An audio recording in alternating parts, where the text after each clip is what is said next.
বাবা তুমি যদি সন্তান হও তাহলে দেখো আব্দুল্লাহ আমিনের সন্তান মুহাম্মদ আমার বন্ধু সন্তান হিসাবে কি আদর্শ রেখে গিয়েছেন, তুমি সেখানে আদর্শ তুমি খুঁজে পাবা।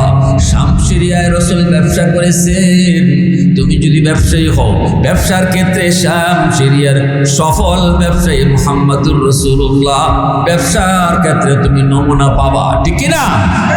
তুমি যদি একজন মেম্বার হও, তুমি যদি চেয়ারম্যান হও, তুমি যদি রাষ্ট্রপ্রধান হও, তাহলে চেয়ে দেখো মদিনার সফল রাষ্ট্রনায়ক মুহাম্মদুর রাসূলুল্লাহ তোমার জন্য আদর্শ রেখে গেছেন। বিচার ব্যবস্থায় কখনো ঘুষ চলে না। মুহাম্মদুর রাসূলুল্লাহর আদালতে ইনসাফের বিচার ছিল। মুহাম্মদুর রাসূলুল্লাহর আদালতে মুখ চিনে রায় দেওয়া হতো না, গোষ্ঠী চিনে কথা বলা হতো না, দল চিনে কোনোদিন বিচার করা হতো না, ইনসাফের বিচার করা হতো।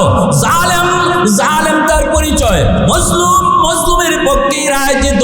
কখনো অপরাধীর পরিচয় মুহাম্মদুর রাসূলুল্লাহর আদালতে চেয়ারম্যানের ভাতিজা, এমপির ফুলা, এমন কোন পরিচয় রাসূলের আদালতে ছিল না।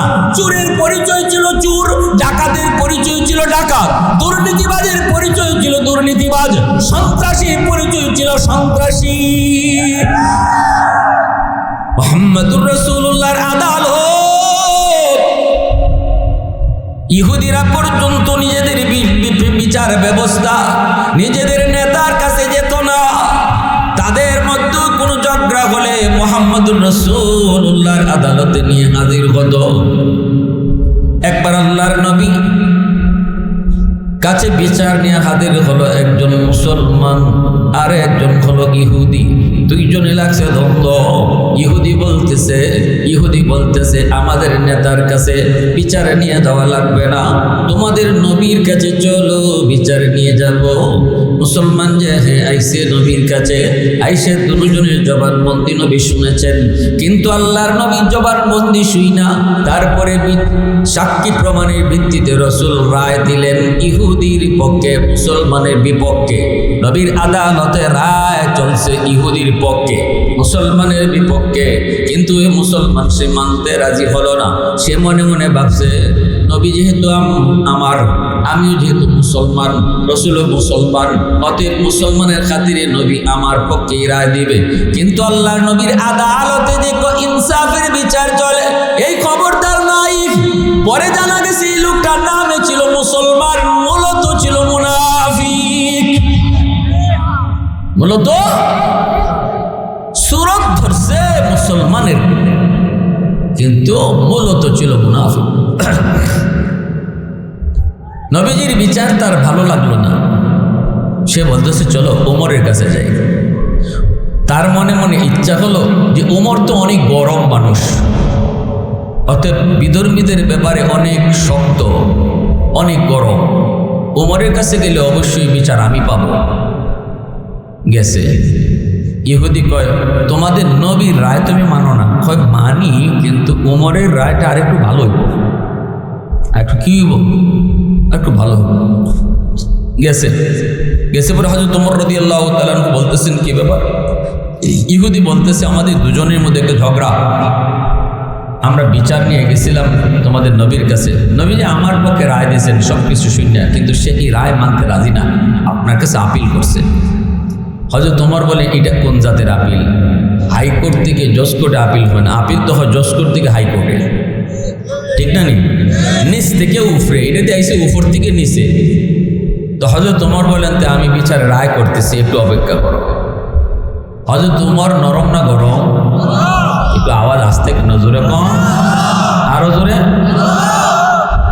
হযরত ওমর রাদিয়াল্লাহু তাআলা আনহুর হাতের তলোয়ার সবসময় খোলা থাকতো, খাফে ঢুকাইব বের করব এই টাইম ওমরের নাই।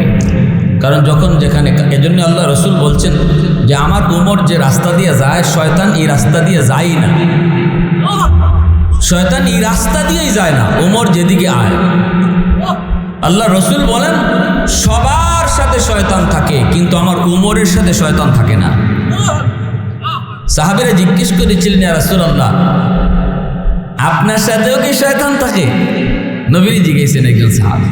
রাসূল কইলেন, হ্যাঁ আমার সাথেও শয়তান থাকে, তবে আমার শয়তান কালেমা পড়ে মুসলমান হয়ে গেছে। আমার শয়তানে আমারে চালায় না, আমার কথায় চলে, আর তোমাদের সাথে যেটা থাকে এটা তোমাগরে চালায়। ঠিক না নি? কিন্তু রাসূলকে আমার উমরের সাথে থাকেই না। শয়তানির আল্লাহর কাছে কয়ে নিস, আল্লাহ উমরের লগে আমি থাকতামও না, যাইতামও না, কারণ উমরে আমার এত ডর, কোন সময় কোন জায়গাতে আমি বাটে পড়ি। কারণ উমরে তো টাইম নেয় না। উমরে কি নেয় না? কি নেয় না? টাইম নেয় না। বেচারা মদের কলস লইয়া যাইতেছে, বাজারও ব্যস্ত, মদের ব্যবসায়ী। অসুবিধা দিতেছে আপনাদের? মনোযোগ কার কার আছে? একটু হাতে আল্লাহরে দেখান। আল্লাহ তুমি কবুল করো, সবাই বলি আমিন। মনে মনে আল্লাহ, ও আল্লাহ আমারে তুমি মদের ব্যবসা করাইতেছো না, আমি করতেছি, আমি গুনাহগার, আমি জানি। আল্লাহ বাজারও যাইতেছি, তবে আমার মনে কেমন কেন জানি দূর দূর দূর দূর করতেছে, এই রাস্তা দিয়ে উমর আয় কিনা। আল্লাহ তোমার কাছে আমার একটা আবদার, গুনাহ তো আমি করতেছি, তওবা করিলাম, তবে আমাকে তুমি উমরের সামনে ফালাইও না। উমরের সামনে? কিন্তু আমরা বাংলাদেশের একটা প্রবাদ আছে, যেখানে বাঘের ভয় জোরে করে। যে জায়গাটার মধ্যে গিয়ে আপনার ডর, এখানেই দেখবেন কিছু না কিছু ঘটছে। ঠিক না নি? আমার এক উস্তাদে কইতেন যে বাবারে, খালি ওয়াজটা শুনে আইছি আমাদের সিলেটের, যে ওয়াজটা শুধু শুনে আসছি, যে রাতের বেলা যদি কোথাও ভয় পাও, তো ভয় পাওয়ার আগে বা কোনো ভয়ের জায়গার আগে লা হাওলা ওয়ালা কুওয়াতা ইল্লা বিল্লাহ এগুলো পড়ে পড়ে যাওয়া, কিছু হবে না। কয় আমি তো শুধু মানুষ যাইতেছি, যেই মাত্র আমাদের কবরস্থানের পাশে আসছি, রাত বাজে 1:30, তখনই দেখি 2 হাত দিয়ে আমাকে নিষেধ করে, এদিকে আইস না। কেমনে? কয় আইস না, আওয়াজ তো আর হয় না, কিন্তু 2 হাত দিয়ে, 1 হাত এমনে যায় আর 1 হাত এমনে যায়। চন্দনী রাত, 1 হাত এভাবে যায় আর 1 হাত এভাবে যায়। বাজান এটা দেখার পর আমি ছোট মানুষ একা, হুজুর যে দোয়া শিখাইছিল, দোয়া এখন ভুলে গেছি। যখন ভয় লাগে তখন কিন্তু দোয়াও ঠিক মতো মুখ দিয়ে আসে না। দেখবেন কিছু মানুষ আগুন লাগলে, ঘরে আগুন লাগলে সে বাইরে যে কইব আগুন আগুন ফানিয়ানো, এটা কিন্তু তার মুখ দিয়ে বাইর হয় না। ঠিক না? কেউ যদি জিজ্ঞা কি হয়েছে, কিছুই কইতে পারে না, খালি দৌড়ায় আর খালি চিল্লায়। তো হুজুর কয়, আমার যে বড় হুজুরে আমার দোয়া শিখিয়ে দিল, লা হাওলা ওয়ালা কুওয়াতা ইল্লা বিল্লাহ বলল। এই দৃশ্য দেখার পর আমার মধ্যে খালি লা হালা লা হালা লা হালা লা হাওলা ওয়ালা কুওয়াতা রায় না। পিছন দিক দিয়ে দৌড় দিলাম, যাই আমি অন্য রাস্তা দিয়ে বাড়িতে গেছি, ফজরের নামাজ পড়ে আসছি। ঘটনা কি একটু যেয়ে দেখি, বাবা যান আইসা দেখি 2 কলা পাতা বাতাসে একটারে এই দিক থেকে ওই দিকে নেয়। কলা গাছের কলা পাতা এদিক থেকে ওই দিকে নেয়। ওই ভয় এমন এক জিনিস, এই লোকটাও বাজারে যায় আর আল্লাহ আমার ওমরের সামনে তুমি ফালাইও না। কিন্তু ঘটনাক্রমে হযরত ওমর এই রাস্তা দিয়ে আসতেছেন, সামনাসামনি হয়ে যাবেন, সে এই দিক দিয়ে যায় আর হযরত ওমর এই দিক দিয়ে আসতেছেন। এখন যেই মাত্র হযরত ওমরকে দেখছে, দেখেই মনে মনে আল্লাহ, ও আল্লাহ তুমি এটা কি করছো? আল্লাহ আমার ওমরের সামনে ফালাই দিছো। আল্লাহ তুমি আমারে কোনো রকম ওমরের কাছ থেকে বাঁচাও। আল্লাহ আমি আর জীবনে মদের ব্যবসা করবো না। আল্লাহ উমরের হাতে তলোয়ার দেখো চিক চিক চিক চিক করতেছে, আমার তো আজকে এখানেই মনে কবর হয়ে যাইব। আল্লাহ তুমি আমাকে এখান থেকে বাঁচাও। ওই যে পিছন দিক দিয়ে যায় আর মনে মনে করতেছে আল্লাহ আর করবো না, আর ভাবতেছে আল্লাহ উমরনি আমার না দেখে। অনেক সময় তুই ক্রসিং হয় কিন্তু কেউ খেয়াল করে না, ভাবছে হয়তো তোমার হয়তো খেয়াল করবেন না, কিন্তু সামনাসামনি যেই সমানে সমানে হয়ে গেছে, হয়তো তোমার ডাক দিয়ে দিছে, ও মিয়া দাঁড়াও। কি বুঝলেন? এর ভিতরে ফানি আসেনি? হয়তো তোমার গেছেন কাছে যাই বলতেছেন, কলসে কি? কলসে ঢাকনা তো লাগানো, কলসে কি? এখন কি কয়? কলসের মধ্যে তো মদ, কলসে কি? কিন্তু যদি বলে এখন কলসে মদ, তাহলে ওমরের তলোয়ার এটা দেরি হইব? হ্যাঁ, দেরি হবে না। কারণ ওমর যে কত গরম এটা মানুষে খালি জানে না, ইবলিসেও জানে। এখন এই লোকে কয়, কেমনে কয় যে কলসের ভিতরে মদ?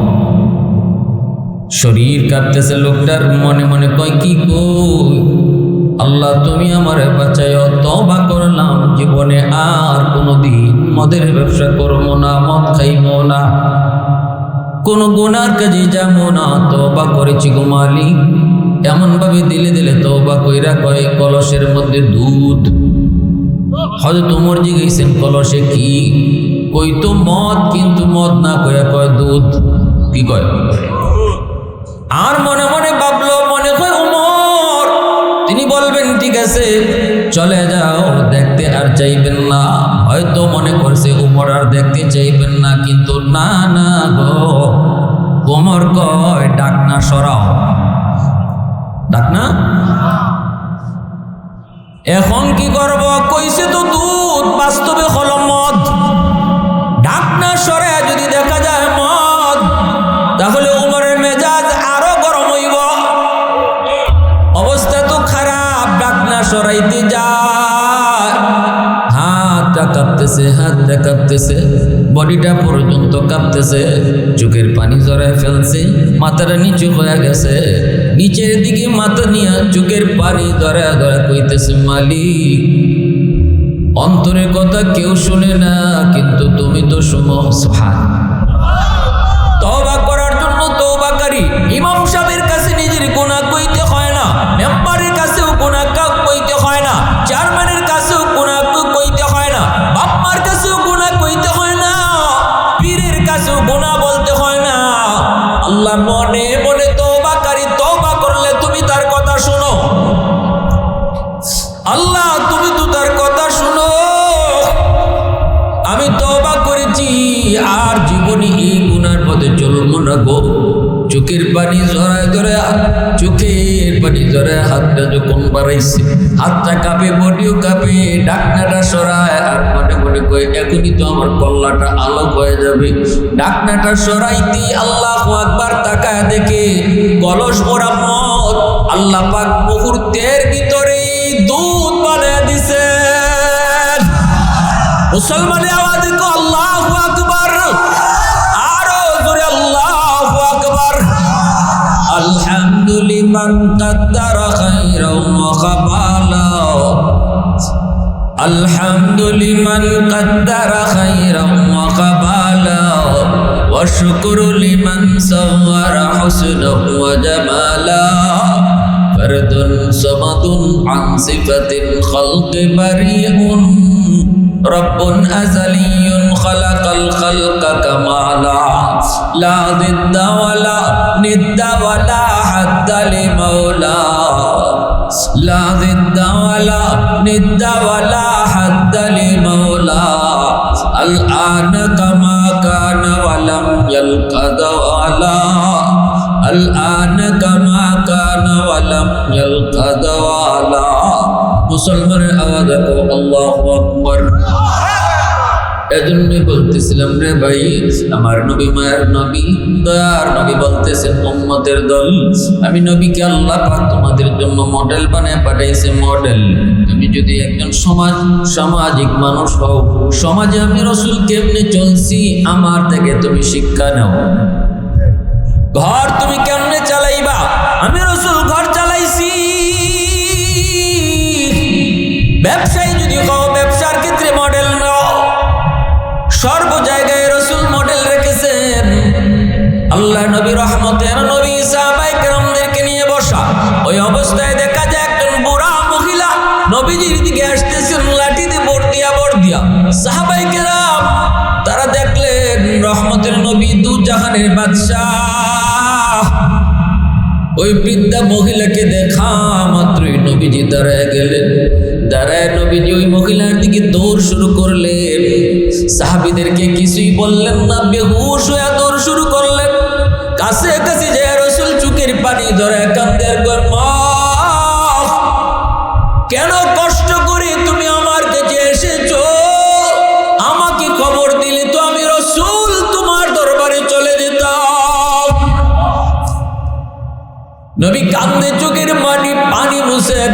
আর নবুয়তি চাদর, নবীজির গায়ে যে নবুয়তি চাদর ছিল, সেই চাদরখানা নবীজি মাটিতে বিছায়া দিলেন। বিছায়া দিয়ে বলতেছেন, মা গো তুমি তুমি নবীর চাদরের উপরে বসে পড়ো। বৃদ্ধা মহিলা লাঠি বর দিয়ে আসতেছেন, জুতা খুলে তিনি এই চাদরে বসতে চান, কিন্তু আমার নবী, আপনার নবী দু জাহানের বাদশা চোখের পানি মুইসা কই না গো মা, আমি নবী হতে পারি, কিন্তু তোমার জুতার বালিতে এই নবীর নবুয়তি চাদর দগ্ন হবে। সাহাবীরা কয় নবী গো, কে সেই মহিলা, এত দামি এত সম্মানী, কে সে? রাসূল কান্দে আর কই, সাহাবীরা রে, তোমরা তো ভালো করে জানো জন্মের আগেই তোমাদের নবী বাবা হারাইছেন। বাবার আদর কেমন আমি নবী তা জানি না। আব্বু ডাকের ভিতরে কত মজা, আমি রাসূল জীবনে কোনোদিন এই মজা পাই নাই। আমি শুধু কানে শুনি আর দেখি আব্বু আব্বু করে সন্তান বাবাকে কেমনে জড়ায় ধরে, চোখের পানি জড়ায় ধরে কই মালিক। এইভাবে বাবাকে জড়ায় ধরবার তৌফিক আর কপাল তো আমার হয় নাই। আল্লাহ কই বন্ধু তুমি কেঁদো না, কেঁদো না, জন্মের আগে বাবা নিছি কেন জানো নি? জন্মের পরে সন্তান আব্বুকে ডাকে না, না বন্ধু, তুমি জন্মের পরে আমি আল্লাহকে আল্লাহ কয়ে ডাকবা, কারণ তোমার জীবনে বদর আসবে, উহুদ আসবে, তোমার জীবনে খন্দক আসবে, তায়েফ আসবে, ওই জায়গাতে তোমার বাবা বন্ধু কেউ তোমার পাশে থাকবে না, থাকবো শুধু আমি আল্লাহ। এজন্য জন্মের সাথে সাথে আব্বু ডাক নয়, যেন আমি আল্লাহ ডাকো, এজন্য বাবারে জন্মের আগেই নিয়ে গেছি। লালন পালন করার দায়িত্ব আমি আল্লাহ, তোমার জিম্মাদার আমি আল্লাহ, বডিগার্ড তোমার লাগবে না, তোমার বডিগার্ড আমি আল্লাহ নিজে। সুবহানাল্লাহ, জোরে কও, আরো জোরে কও সুবহানাল্লাহ। নবীজি কান্দে আর কই, সাহাবীরা শোনো, জন্মের আগে আমি রাসূল বাবা হারাইছি, বাবার আদর কেমন আমি নবী তা জানি না। বুঝ হওয়ার পর মা হারাইলাম, বাবার কবর দেখতে মদিনায় গেলাম মাকে নিয়া। সেই মদিনা থেকে ফিরে আসার পথে আমি মাকেও আবওয়া নামক জায়গায় হারাইছি। আমার বয়স তখন 6 বছর। 6 বছর বয়সে আমার মা আমার চাইরা দুনিয়া থেকে চলে যায়। উম্মে আইমুনের হাতে আমার মায়ের রেখে যায়। আমি মুহাম্মদ এতিম। এরপরে নবীর একজন মহিলা দুধ খাওয়া বড় করছে। জানো তো নবীর দুধ মার নাম? সাহাবীরা কয় নবী গো, শুনেছি আপনার দুধ মার নাম হালিমা সাদিয়া। আল্লাহ নবী কয়, শুধু নাম শুনেছো, কোনোদিন দেখো নাই, আজকে নিজের চোখে দেখে নাও। নবীর নবুয়তির চাদর যিনি জুতা সহ বইছেন, ইনি আর কেউ নন, ইনি হলেন তোমাদের নবীর দুধ মা, যার নাম হলো হালিমা সাদিয়া। আল্লাহর নবী কান্দে, সাহাবায়ে কেরাম তারা কান্দে। নবী বুঝাই দিলেন, উম্মতের দল, আজকে যারা মা পাইছো, বাবা পাইছো, যেই মা তোমার 10 মাস 10 দিন পেটে রাখলো, যেই বাবা অসুস্থ হলে সারা রাত মাতার পাশে দাঁড়ায় দাঁড়ায় তোমার পাহারা দিত, যেই বাবা নিজের মুখের লোকমা তুইলা তুইলা তোমার খাওয়াইতো, ঈদের দিনে যেই বাবা সিরা লঙ্গি পরতো, তোমার নতুন কাপড় পরাইয়া ঈদ দেখে নিয়ে যাইত। আল্লাহ নবী কয়, আজকে তোমরা যারা এমন বাবা পেয়েছো, আমি রাসূল তো পাই নাই, শুধু দুধ মারে পাইছি। দুধ মার খেদমত আর দুধ মার সম্মান যদি আমি রাসূলি ভাবে করলাম, আপন মা তোমরা যারা পাইছো, এই বাপ মারে তোমরা কেমন সম্মান করবা, এটা বুঝাইবার জন্য আমি রাসূল এসেছি। এজন্যই আমার পায়রা আল্লাহ পাক বলতেছে, ওয়াকাদা রাব্বুকা আল্লা তা'বুদু ইল্লা ইয়্যা ওয়া বিল ওয়ালিদাইনি ইহসানা। আল্লাহ পাক কয়, বন্ধু তোমার রবের 1 নম্বর ফরমান হলো ইবাদত চলবে শুধুমাত্র আমি আল্লাহর, বন্দেগী চলবে শুধুমাত্র আমি আল্লাহর। এটা হলো 1 নম্বর নির্দেশ। 2 নম্বর নির্দেশ হলো ওয়া বিল ওয়ালিদাইনি ইহসানা, বাপ মার সাথে উত্তম আচরণ করো, ইহসানের আচরণ করো। এবার যদি আমরা আল্লাহকে জিজ্ঞেস করি, মালিক ইহসান কাকে বলে? ইহসান, প্যান্টটা তো গরম লাগতেছে, কেন ভুললো কেন?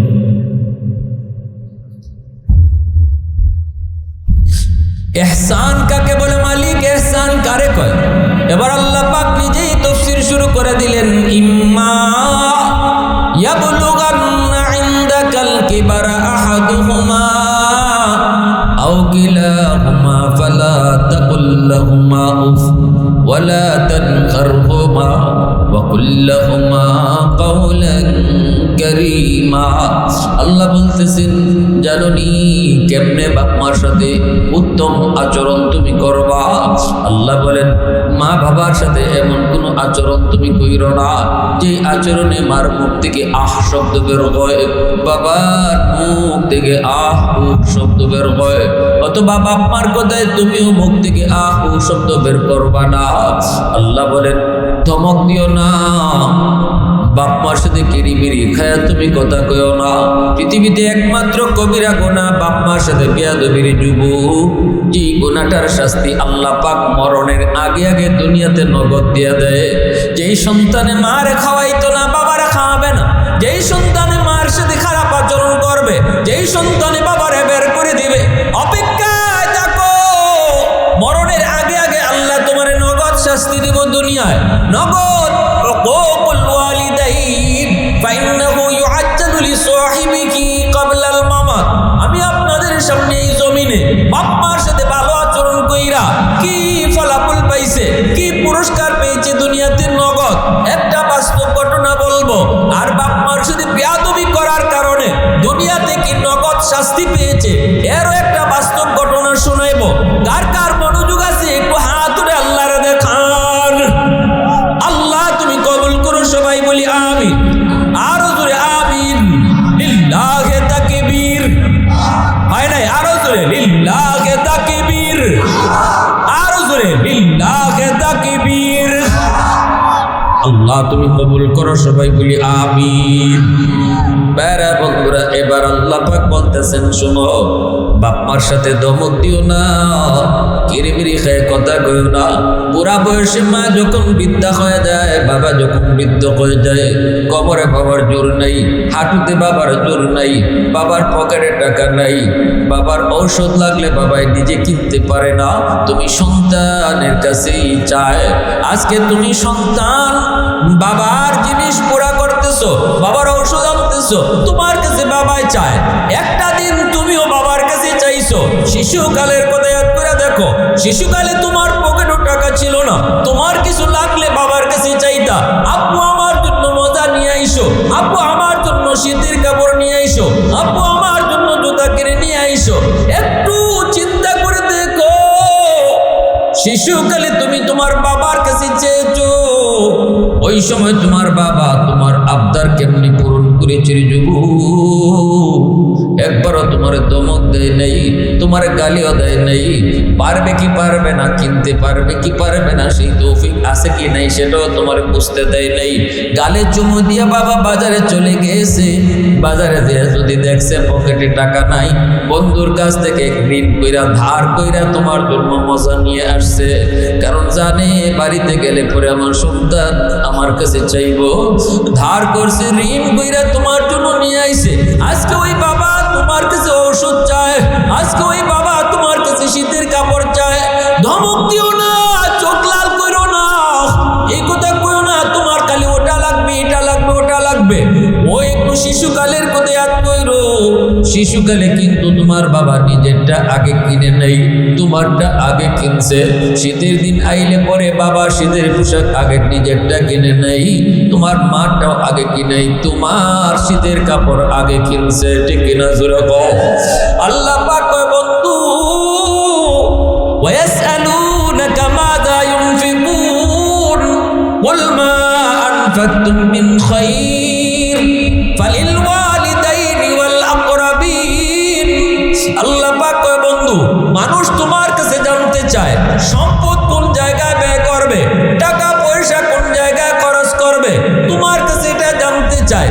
আল্লাহ বলতেছেন, বন্ধু, জবাব তুমি দিও না, জবাব আমি আল্লাহ দিতেছি। আল্লাহু আকবার, জোরে কর। আল্লাহ কয়, বন্ধু তুমি জানিয়ে দাও, সবার আগে তার টাকা তার পয়সা বাপ মার জন্য খরচ করা লাগবে। বাপ মার জন্য সবার আগে খরচ করা লাগবে। সিদ্ধান্তটা কার? বেতনের টাকা তোমার পকেটে এসেছে যুবক, এবার আল্লাহ পাকের সিদ্ধান্ত, নিজের কোনো হাজত আগে তুমি পুরা করবা না, আগে বাপ মার হাজতটা পুরা করবা, এটা আমার আল্লাহর নির্দেশ। তাহলে এবার বলো, ঔষধের প্রয়োজন নিজেরও, ঔষধের প্রয়োজন বউয়েরও, ঔষধের প্রয়োজন নিজের সন্তানেরও, ওষুধের প্রয়োজন আমার মারও। একজনে ওষুধ কিনা যাবে, বাকি জনের কিনা যাবে না, পকেটে টাকা নাই। আল্লাহর সিদ্ধান্ত যদি আপনারা এখন শুনে থাকেন আর বুঝে থাকেন, তাহলে বলেন বাজারে গিয়া নিজের ঔষধটা আগে কিনবেন না মারটা? সবাই কয় না? আরো জোরে। শীতের কাপড়ের প্রয়োজন সবার প্রয়োজন, কিন্তু বাবারটা মাটা আগে কিনা লাগবে। সিদ্ধান্ত হলো আল্লাহর। সিদ্ধান্ত কার? জোরে বলেন কার? আল্লাহর। ভাইরা বন্ধুরা শুনেন, মূসা আলাইহিস সালাম একদিন আল্লাহরে কয়, আল্লাহ ও মালিক, জান্নাতে আমার বন্ধু কে হবে একটু জানতে মন চায়। আল্লাহ বলেন, যাও অমুক বাজারে যাও, যায় দেখবে একজন কসাই গরুর গোশত বিক্রি করে, ওই কসাই হলো জান্নাতে তোমার বন্ধু। মূসা নবী কয়, মালিক একজন কসাই মানুষ জান্নাতে আমার বন্ধু হবে, কোন আমলের কারণে একটু জানতে মন চায়। আল্লাহ কয়, মূসা আমি বলবো না, তুমি নিজে যায়া আমলটা খুঁজে বের করো। মূসা নবী নিজের পরিচয় না দিয়া লোকটার কাছে আইসা সালাম দিয়া কয়, ভাই আমি আজ তোমার বাড়ির মেহমান হতে চাই, উদ্দেশ্য হলো রাত কাটাবেন, আর রাতের বেলা গভীর রাতের লোকটায় কি নেক আমল করে তিনি দেখবেন। লোকটা কয়, ঠিক আছে, আপনি একজন মুসাফির আমার বাড়িতে থাকতে চান, অসুবিধা নেই, আমি তো মেহমানদারির জন্য পাগল, মেহমানদারির জন্য পাগল। কারণ আমার রসুল বলেছেন, কেউ যদি রিজিকের ভিতরে তুমি বরকত চাও, ইনকামের মধ্যে যদি তুমি বরকত চাও, ব্যবসা বাণিজ্যে যদি তুমি সফলতা চাও, কম রুজির ভিতরে যদি তুমি বেশি বরকত চাও, রসুল বলেছেন, মান আরাদা আইয়াবসুতার রিজকা ফালইউকরিম দাইফা। রসুল বলেন, বেশি বেশি করে মেহমানদারি করো, আল্লাহ তোমার রিজিকের ভিতরে বরকত বাড়ায় দিব। আমি আপনি দেখি মেহমান আইলে পরে আমার ফ্রিজ খালি কইরা যায়, আমার গরু গোশত লইয়া যায়, কমায় যায়, কিন্তু মায়ার নবী দয়ার নবী বলেন তুমি দেখো কমে, কিন্তু আমি রসুল বলতেছি মেহমান তোমারে বাড়ায়া দিয়া যায়। আমারটা ঠিক না নবীরটা ঠিক?